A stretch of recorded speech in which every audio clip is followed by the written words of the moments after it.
way back in September 1958, 464 13 and 14-year-olds walked through the door of Quigley. There was only one Quigley back in those days. And if on either side of the door at 103 East Chestnut, there were pollsters from the National Opinion Research Center or from any of the polling organizations we've become familiar with today. And if they were to ask all 464 teenage boys, why are you here? They probably would have gotten a similar response. And that was, I think I might want to be a Catholic priest. Of the 464,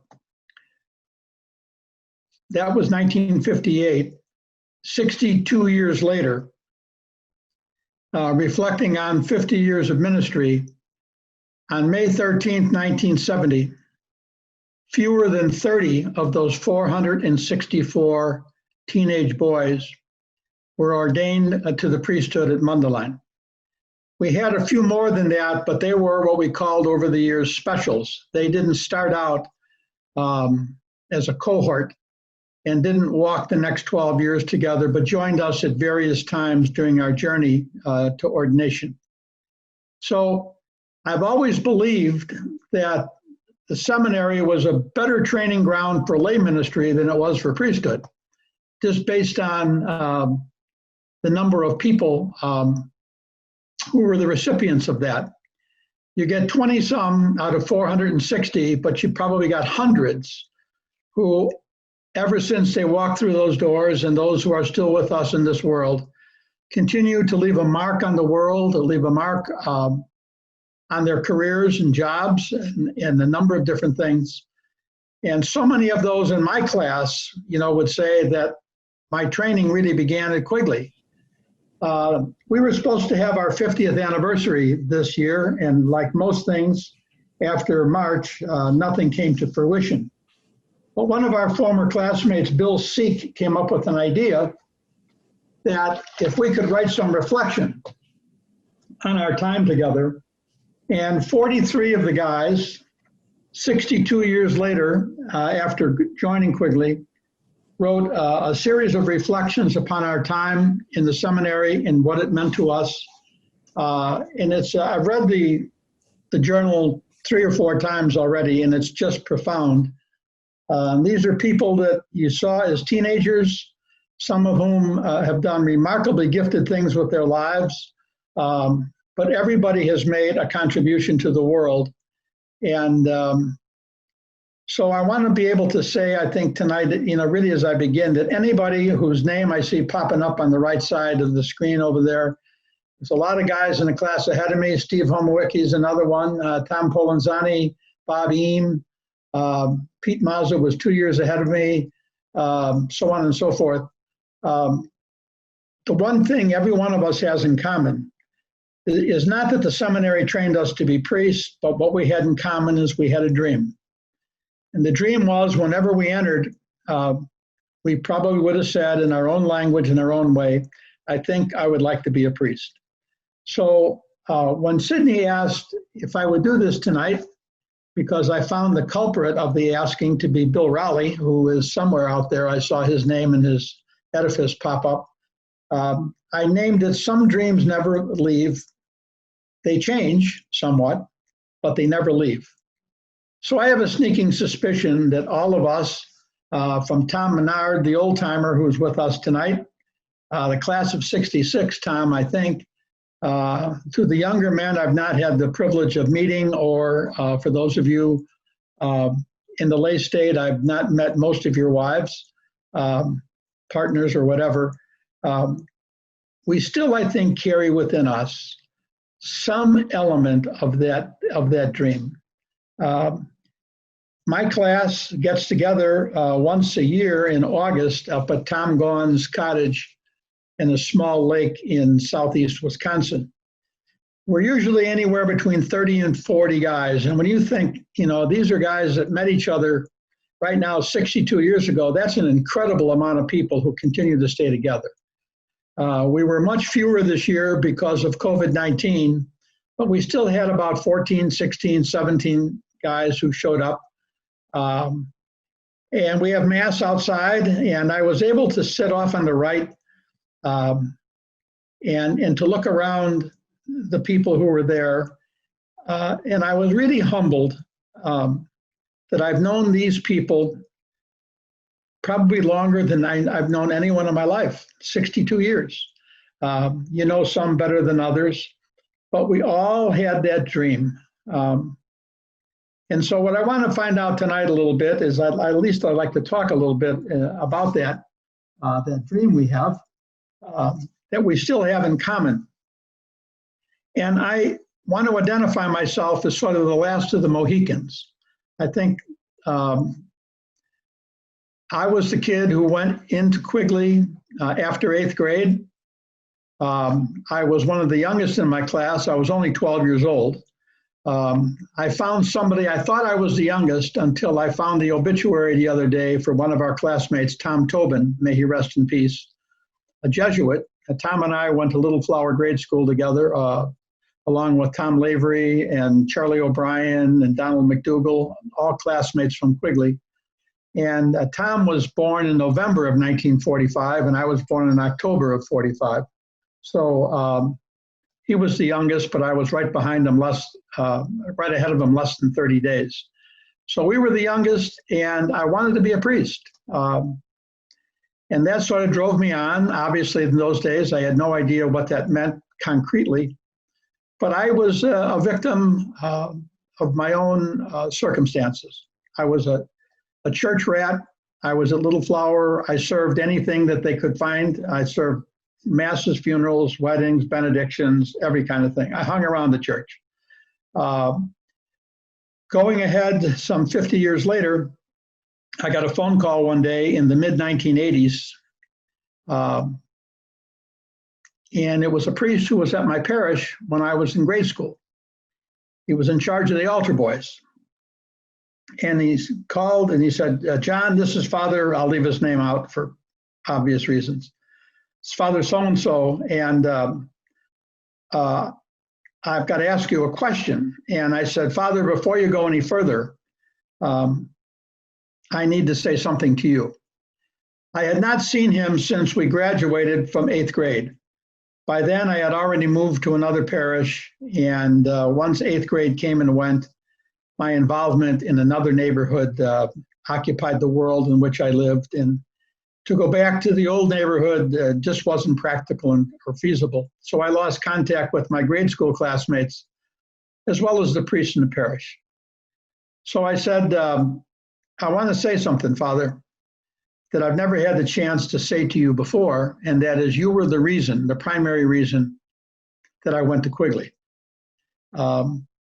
And he said, well, that's the reason I'm calling you. He said, I buried one of my brothers yesterday, and I'm beginning to realize my own mortality as I grow in age. And I'm calling to ask if you one day would preach my funeral. And I had goosebumps. This was just the first time I ever heard anything like that from a priest. And then he went on to say something which almost brought me to tears. He said, John, I'm asking you because I want to be remembered for doing at least one good thing. He did not have a good reputation in the diocese. He wasn't considered a hard worker. He only became a pastor towards the end of his active priesthood.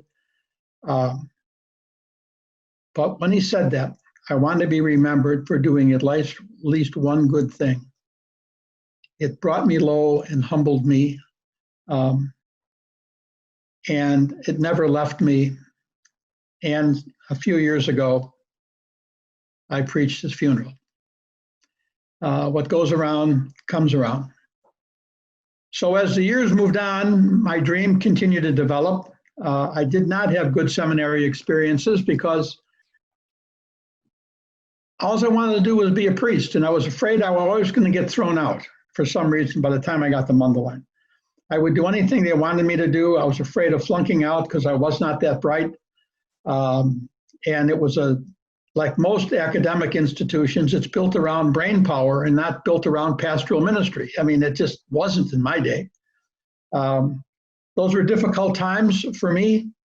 I knew what I wanted. It got stronger every year. It didn't diminish, but yet I saw all these remarkable guys in my class did not come back the next year. And so we went from 460 to, by the time we got to Niles, we were about 190.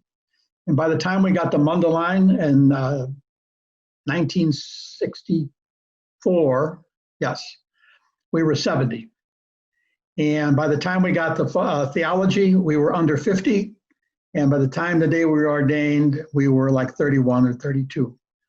I knew the numbers, they stuck in my head. And I was always afraid that I would be out and they would take my dream away from me.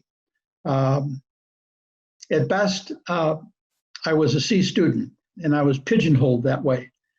As a matter of fact, when I was in Niles, I had a course where I deserved a B, and I put all my tests together and papers together, and they came up to a good, strong B. So I went down and knocked on the prof's door with great temerity, and I said, Father, and I had to look up to him, literally and figuratively, and I showed him everything, and he looked them all over and put them back in my hand, and he said, Cusick, you're just a C student.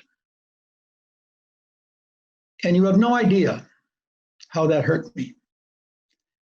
So I went from that day on, all the way through the 6 years of Mundelein I was there, as nothing more than a C student. And all I wanted more than anything else was to keep that dream alive that every one of us at one time shared together.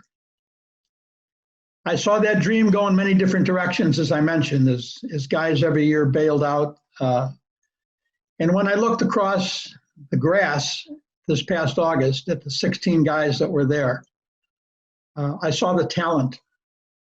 I saw the differences. I saw the remarkable distinctions people made, some of the jobs and careers that they had.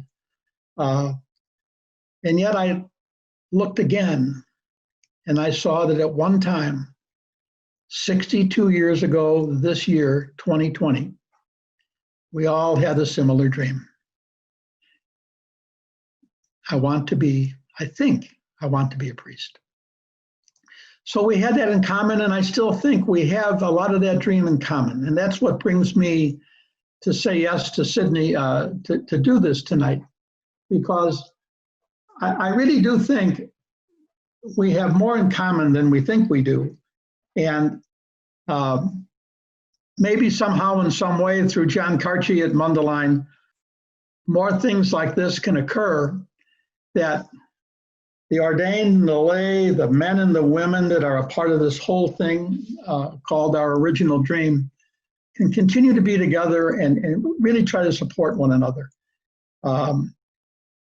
I can't get over the bonds of friendship among so many of the guys in my class, particularly the non-ordained people over the years they've made with each other.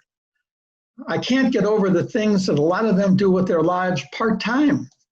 I think of my classmate, Tom Gaughan, who married my cousin, Madeline, the amazing things that he continues to do as a retired man. He's over on the West Side. He's helping out at Our Lady of the Angels when he can. He's got a connection at Costco and Niles, and they give him stuff that's almost outdated, food and fruit and every kind of thing. And he brings his car over there once a week, and he takes it over, excuse me, to the fresh food pantry on the West Side, and provides people with things that they normally couldn't have and normally couldn't afford. They don't live in a food desert. Yes, they do, but they have the quality of life that Tom tries to provide them in terms of food.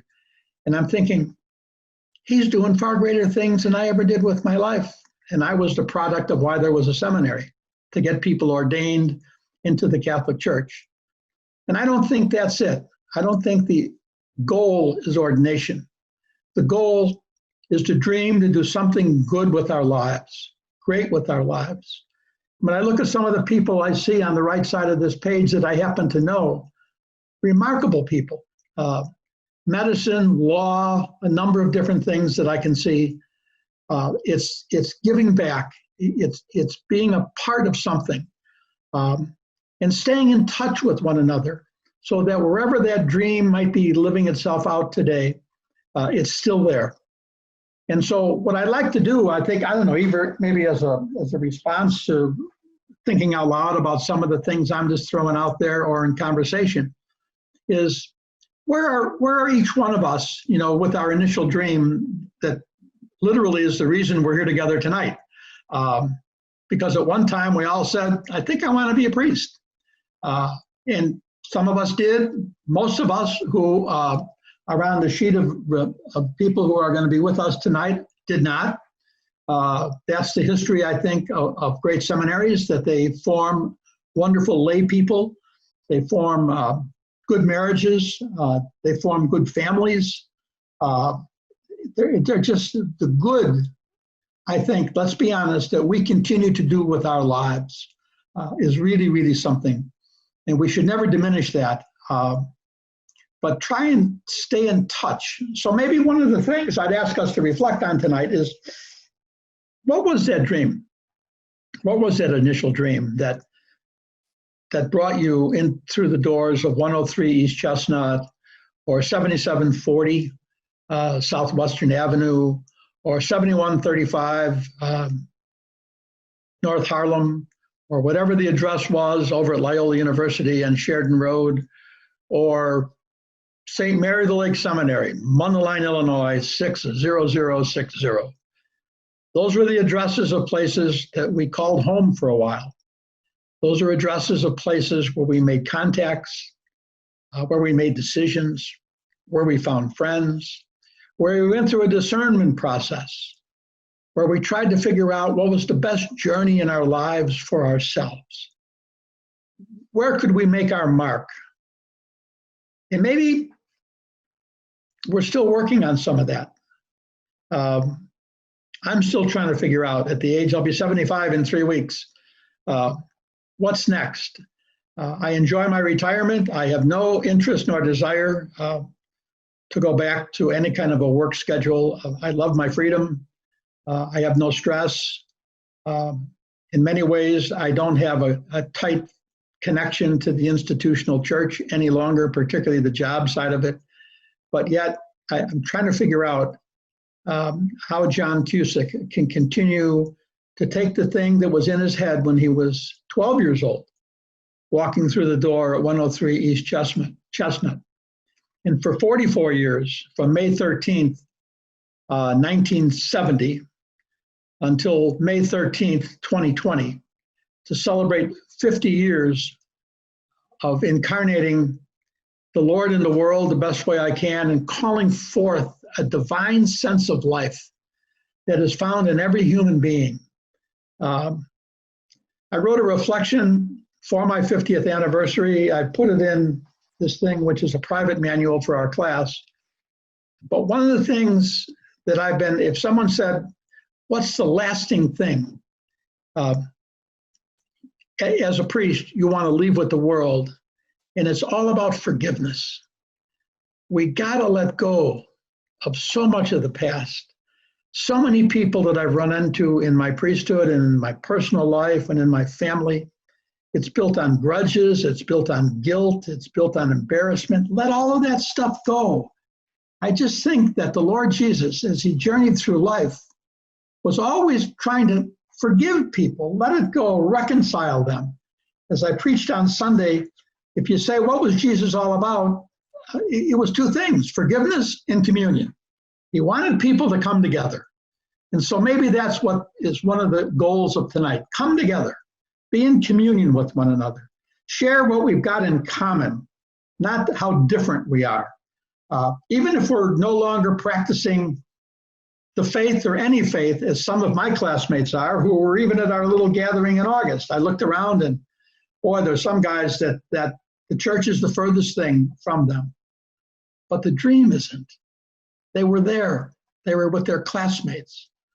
They're doing great things with their lives. They may not be in a foot race any longer to get to church on Sunday.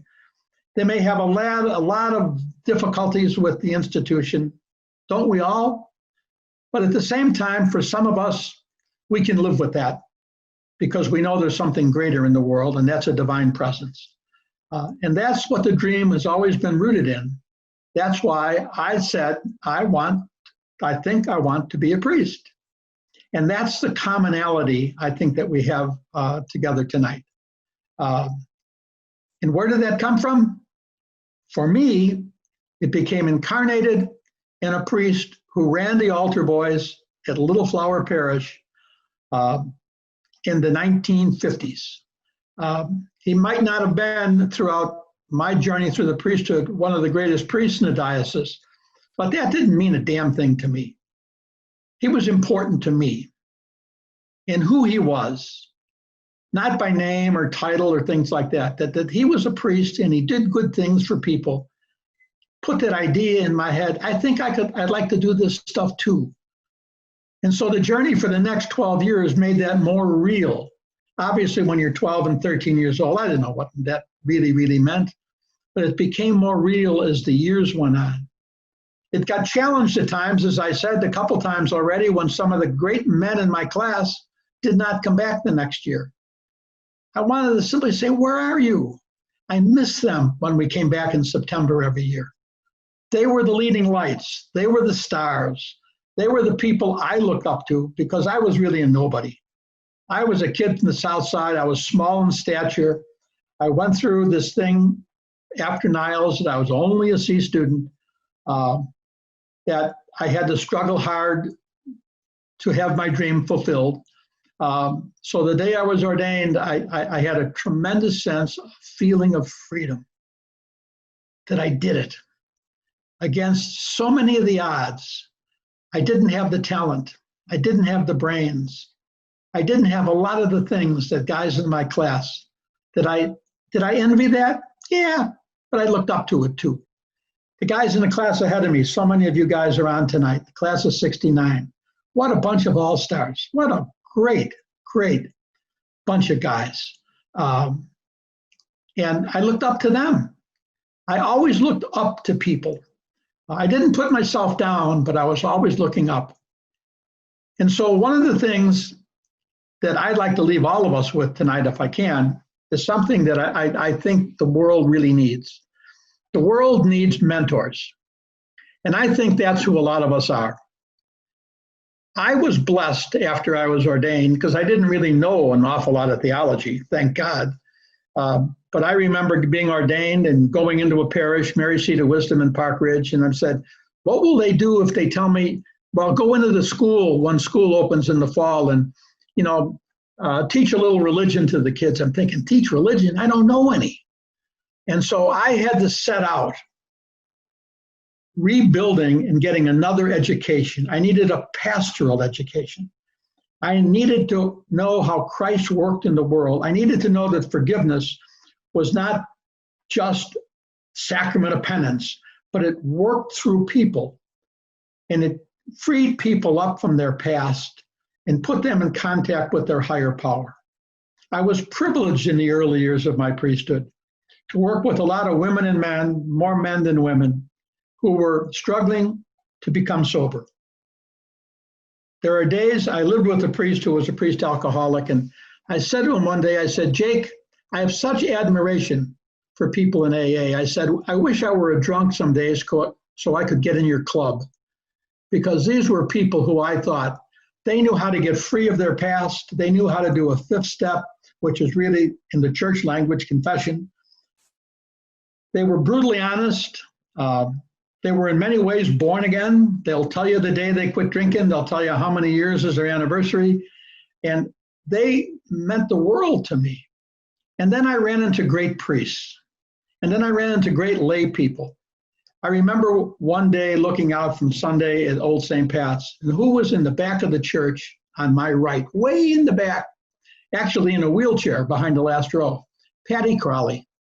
Pat and Patty Crowley were gifted lay people who in 1947, when I was 2 years old, founded CFM at the University of Notre Dame. And here I am in 1970, asked to be a chaplain of one of the CFM groups that this great lay couple began. And when Patty turned 90, her daughter, sister Pat Crowley, asked her what would she like for her 90th birthday. And it was one of those sacred moments to me. She said, I'd like to go to Old St. Pat's for Father Cusick's Mass. And here's a woman that I look up to as a mentor who challenged me just because of her life to go the extra mile, to have an openness to those less than us, to call people to do great things. And maybe one other thing, and then we can move on a little bit. When I got to Niles as on the faculty in 1977, the numbers of people coming into the seminary were on the downside of a high mountain. 464 of us went into Quigley in 1958, and here it is 1977, and there were fewer than 50. So Jack Wall, whom I have the greatest admiration for, and he and I lived at St. Pat's for many years, Jack said to me, because I was new, he said, what would happen if we recruited? If we went around the diocese and talked to people and called them to consider being a priest? I said, what the heck? Let's give it a try. And the goal was to see if we could turn around the number of people that were coming into the seminary, if we could increase the number coming into the college seminary. So we went from high school to high school, and we came up with a plan that we would not talk to 150 juniors and seniors in an auditorium or a gym, because they'd be sitting in those benches screwing around and every other kind of thing. So instead we went class to class to class, sometimes 14, 15 presentations a day. So many people asked after we were doing this for a while, how can you guys keep doing that? You don't get any bang for your buck. There's no return on the investment of your time. And I stopped one day and I said, wait a second. Can you think of anything more significant than to stand into a group of high school men and call them not primarily to consider being a priest, but call them to do something significant with their life? Stand tall, dream great dreams. Don't fit in and just worry about how everyone else is doing it, but get in the front. Be challenged. And I could think of nothing greater to do. And that has been part of how I've lived out my dream that began in 1958. To call people to this day, to last Sunday, preaching at Old St. Pat's, taking on the political environment of our country and trying to tell people, let's be less angry, let's be less bitter, and let's remember who we are, that we are the ones who are incarnating Christ's dream in the world. Let's be the ones who stand not for our politics, but for our faith. And I believe that stuff. I've believed it all my life, and I'll bet you a dime on a dollar, everybody tuned in tonight is the same thing. So that's what I meant when I said some dreams never leave. They change somewhat, they really do. And most of us have seen that change in our lives. But guess what? I truly believe the dream never leaves. So I'm going to leave that with you tonight. And if we've got a few minutes and people want to think out loud before Sydney moves us into discussion groups or whatever, I don't have all the language down, I apologize for that.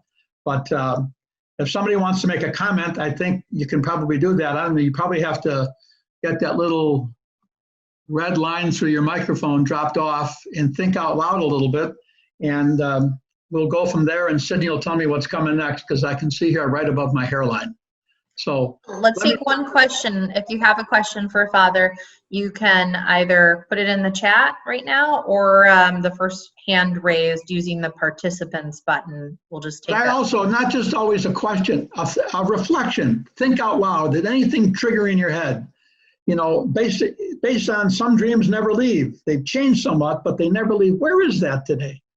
You know, what have you been doing in your own lives, or continue to do? Or why did you move into the professions that you did if it wasn't the priesthood? I mean, we've got people here from 80 years old down to some of you younger guys whom I've not had the privilege of meeting. But something was woven us together, and if you want to think out loud on that, that'd be cool. So a question or a reflection, whatever, okay?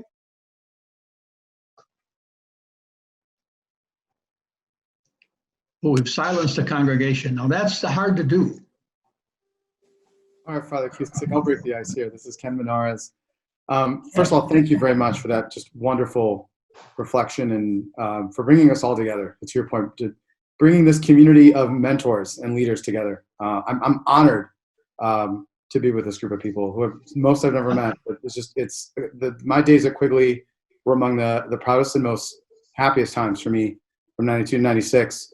And I remember it specifically because my mother, from who you know very well, come from Latin American immigrants, was adamantly opposed about me attending to Quigley. As faithful and as strong and as religious as my family is, she didn't like it. Why? Because it wasn't close to Holy Cross, which was across the street from Garin, where my sister went. And so when I remember having the discussion with them, she said, "Well, do you want to become a priest?" I said, "I think so. I think it's important. I think it's something I need to explore." And I've always been really close to the church and influenced by my family's, faithfulness and connection to God. And I needed to explore that for myself. And I remember at the time, it was Father Jack Daly, God rest his soul, just a wonderful, wonderful man, and was a mentor to me while I was there. And actually had, would just pull me aside. He'd call them coffee chats, but I'd get a Coke and he'd get a coffee. And we'd talk about that. And on a one-on-one basis, I think a couple of things that I learned, particularly from me at Quigley at that time, as you remember, Quigley South had just closed. So there was, some resentment, sure, among the students. It was obviously not as big as it was previously, but there was 4 areas that they really wanted to focus on growth, which is physical, intellectual, emotional, and spiritual. That was a really big part of that curriculum. And I still, to this day, that's still something that's very important to me in that development. Now as a dad, as someone that's been, kicking cancer in the face for 7 years, I can say unequivocally that had I not had the experiences that I had at Quigley that tested my faith in a good way, that I had challenged my own faith in a good way and formed partnerships and friendships and connections with people that meant so much, I can say unequivocally that I would not have been prepared for that New Year's Day in 2013 when I was diagnosed with cancer. The resiliency and resolve comes from my faith. And that's actually manifested itself in some ways. That diagnosis was an awakening for me. And Father Cusick, we were living in Miami, as you remember at the time, but you were the last person I called before I went under surgery. My mom's like, "Who do you need to talk to?" And I called you and you gave me your blessing, which I always remember. But one of the things that I remember saying to Lorene, my wife, right before that was, there's some good that's going to come out of this. I know it. 2 months later, our daughter Eleanor was born. 6 months later, we moved back to Chicago, and I joined the board of a cancer charity. And then I started coaching kids baseball. And then I went back to teaching religious ed at St. Ben's. And I felt fulfilled. And my wife's like, "Do you ever slow down?" And I said, I don't. I removed the word busy from my vocabulary. And I knew this because I felt like God was leading me in a direction. And so in that sense, I'm grateful that I went through that experience as a young man, because it certainly influenced the way I reacted to tragedies and difficulties, like I'm sure we all have had as well. Wonderful. And you gave me the privilege of presiding at your wedding too. So. And you've baptized both my kids. There you go. John the Baptist.